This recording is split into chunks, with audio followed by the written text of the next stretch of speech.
You locked us out. My dad walked back through the front door that morning with shaking hands, his car keys still clenched in his fist. The cabin, the money, all of it, gone. What did you do?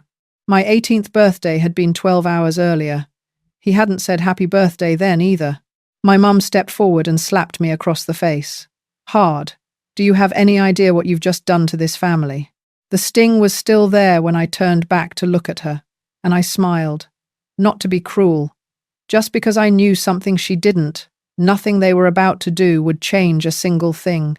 Because the night before, while my dad was still giving toasts downstairs, I had slipped into the kitchen and locked every cent of my grandparents' multi-million-dollar inheritance, the cabin, the savings, the investments inside an irrevocable trust. Just a precaution. My name is Ren T-Main.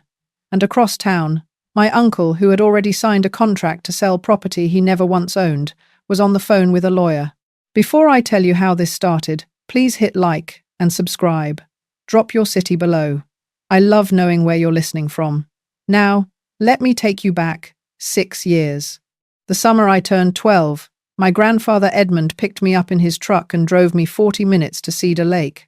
The cabin sat back from the water, surrounded by white pines, so tall they blocked out the afternoon sun.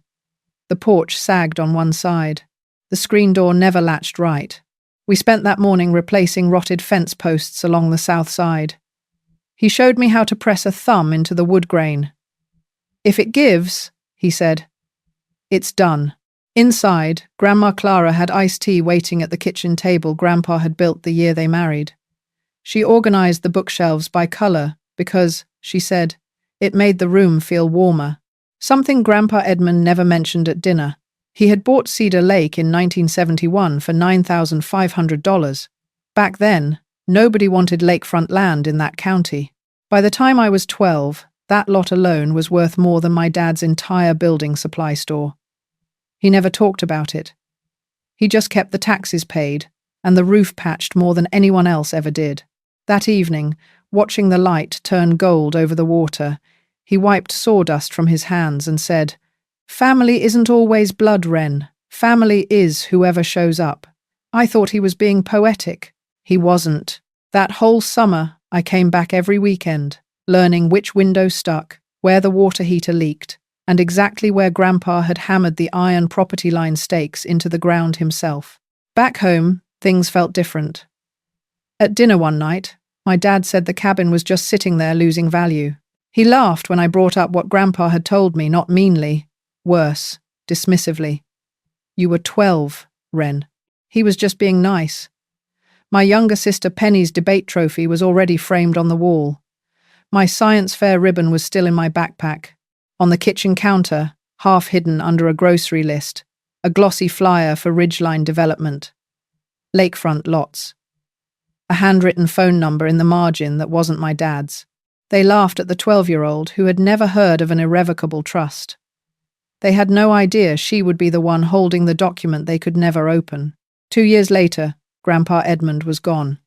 At the reception, my dad and Uncle Roland stood near the dessert table not eating, a folder tucked under my uncle's arm, my dad nodding steadily. One sentence drifted over. "We should move on this before probate gets complicated. Planning a sale. At a funeral. I was 14. I stayed quiet. Grandma Clara died when I was 16. Her grip on my hand during that last hospital visit was surprisingly firm. The cabin is yours, Ren. Don't let them take it. Promise me." I promised. She squeezed once and closed her eyes. At the reception, a neighbor named Frances, a woman who had known my grandmother for decades, stood quietly near the back and gave me a small nod. I would remember that later. That same evening, my dad sat at the kitchen table and said to my mum, "Now we can finally sort out the property." Relief in his voice. Not grief. I was standing in the hallway, holding a glass of water that felt very cold. For the first time, I understood what I was to this family. Not a daughter to be grieved over, but a variable to be managed. Uncle Roland started appearing every Sunday after that same folder, same unhurried smile. The third Sunday in a row, I stayed near the side door of the garage when he arrived, the one whose wooden frame had swelled 2 summers back and that my dad had never fixed. I set my glass on the step, not sneaking, paying attention. Through the gap, I heard my uncle's voice, calm and certain. Tommy Bryard pulled the county records. Property's been in the family name since 71. No liens. We're clean. My dad. You're sure? Uncle Roland. I needed this moving before her birthday. A full title report costs us 2 weeks, and Tommy's been doing this for 30 years. He had already signed a purchase agreement with Ridgeline Development. $530,000. Speed over accuracy. My 18th birthday was his hard deadline. We'll give her a cut, he added. 60,000 cash. She should be grateful. $60,000. Delivered like charity. He had no idea my grandparents had already set aside 65,000 in my name 6 years earlier, and it had been quietly growing ever since. Weeks later, behind a stack of old quilts in the hall closet at Cedar Lake, a sealed envelope in Grandma Clara's handwriting, my name on the front. Inside, one business card. Diane, Tamain Family Trust, in small type below. Clara had known I would be the one clearing out closets, not my dad, not my uncle, me. The card went straight into my wallet. 2 Sundays after that, Uncle Roland came for dinner. My bag slipped off the chair. He picked it up, reached inside for my water bottle, no courtesy. Just 1 second where his hand paused before pulling back. After he left, I checked. The card was still there, but I had seen his eyes settle on Diane's name before he set the bottle down. He had memorized it. That night, I made the call. 5 days before my birthday, my mum sat beside me on the couch using her "let's talk like adults" voice, soft, practiced, slightly rehearsed. My dad's business was $195,000 underwater. Selling the cabin would clear the debt and open college funds for both daughters. My dad walked in on cue. I've already talked to a buyer. Good price. 3 days before the party, Uncle Roland appeared in the driveway casual, leaning against his car as though he had just happened to be nearby. He was a real estate agent. Nothing he did was accidental. $60,000 cash, Ren. For someone your age, that's serious money. I let the number sit between us. 60 out of how much, Uncle Roland? The smile froze. 1 full second. His hand moved to his car keys. The party was 20 people, neighbours, church friends, Penny's friends' parents, and Francis standing near the window with a glass of lemonade. Midway through the evening, my dad tapped his glass, and the room went still. As a family, we've made some exciting plans for the future. He looked directly at me. Right, Ren? 20 faces turned. Thanks, Dad, I said. Nothing more. He raised his glass. The room followed. He read my silence as agreement. He was wrong. After the last guest left, my dad sat at the kitchen table, hands folded, voice low. Tomorrow morning, your uncle and I go to the county office. The cabin sells. You get your fair share. My mum appeared in the doorway. If you loved this family, you wouldn't need a lawyer telling you what to do. Then the threat, delivered on the one day he was supposed to be celebrating me. You fight this. You're on your own. No college money. No roof. I pushed back from the table and stood. I am part of this family, Dad. I'm the part that keeps promises. Then I walked upstairs. Diane was the first person through the door when the recorder's office opened. She walked straight to the counter, set down her leather folder, and filed 2 documents, a certified copy of the Tamain Family Irrevocable Trust and a lis pendens notice tied to the quiet title action she had filed that same morning. 1 stamp, done. The property was legally frozen before my dad and uncle had finished their morning coffee. At 5 minutes past 9, Uncle Roland walked in confident handshake, folder under his arm, my dad right behind him. My uncle slid the quitclaim deed across the counter with a nod. The clerk typed the parcel number, typed it again, then stopped. I can't record this document, sir. This property is held under the Tamain Family Irrevocable Trust, recorded in 2020. There's also a legal hold filed this morning. This deed doesn't match the current ownership record. Uncle Roland leaned forward. That's impossible. Our parents owned that property. The clerk glanced toward the waiting area. Diane sat near the door. leather folder closed, watching quietly. I'd recommend you speak with the trustee listed on the filing. My dad turned to his brother. The color had drained from his face. You said this was simple. Uncle Roland opened his mouth, closed it. At 9:22, my dad called from the parking lot. What did you do? I was on the front porch watching the neighbor's sprinkler arc back and forth across the grass. I accepted what Grandpa and Grandma left me, I said. That's all. Silence. I'm their son, Ren. They loved you, Dad.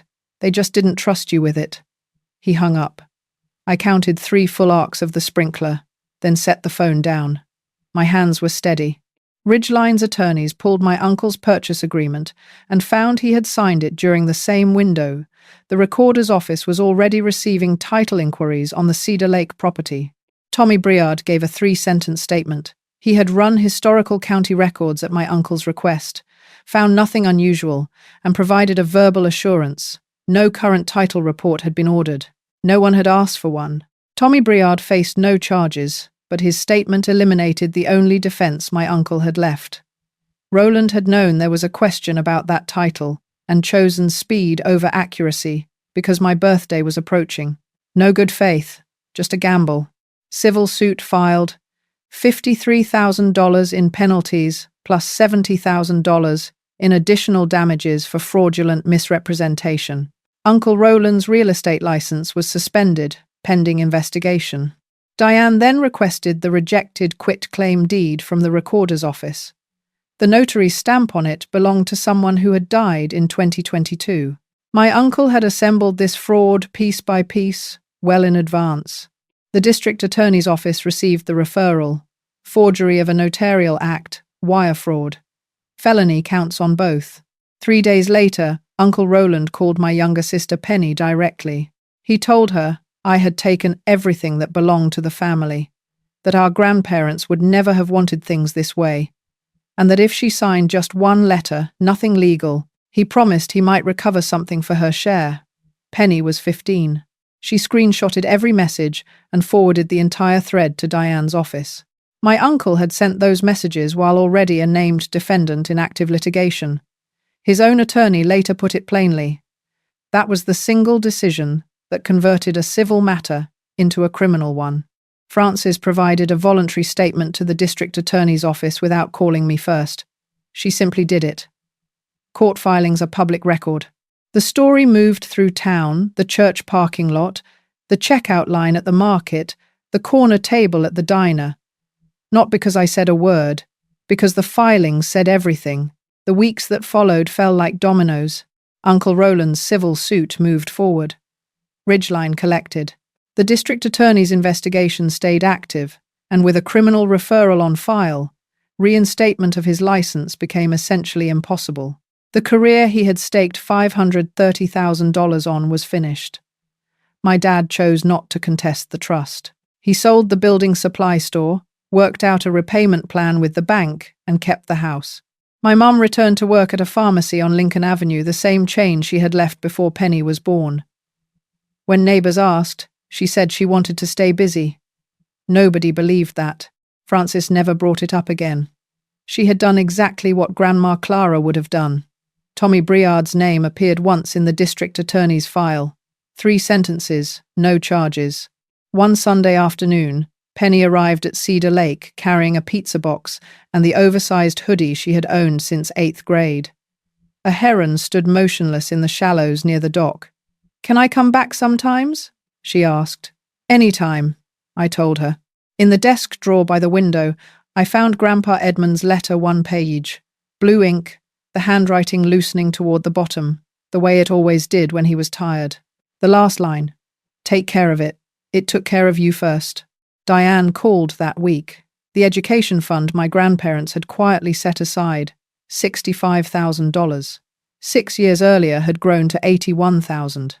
My uncle had offered me $60,000. My grandparents had already put aside more than that without a word to anyone. He had spent more than he ever offered me, lost everything he had built, and now faced felony charges for a property that was never his. I enrolled in environmental science at the community college, 20 minutes from the cabin. Under current address on the housing form, I wrote the cabin's address for the first time. It felt like coming home. Because it was. My grandfather did not leave me that cabin because I was his favorite. He left it to me because I was the one who came back every weekend and asked whether the roof needed patching before I ever asked what the place was worth. He knew the difference between someone who values something and someone who only measures it. The people who protect you most do not always stand in front of you. Sometimes they prepared for you years before you needed it, quietly, without ever telling anyone. You are allowed to protect yourself, even from people who share your last name. You are allowed to set the guilt down and walk away, not in anger, but in peace, and build something solid on ground they cannot reach. If someone who loved you ever prepared something to keep you safe, even after they were gone, tell me in the comments. I read every single one.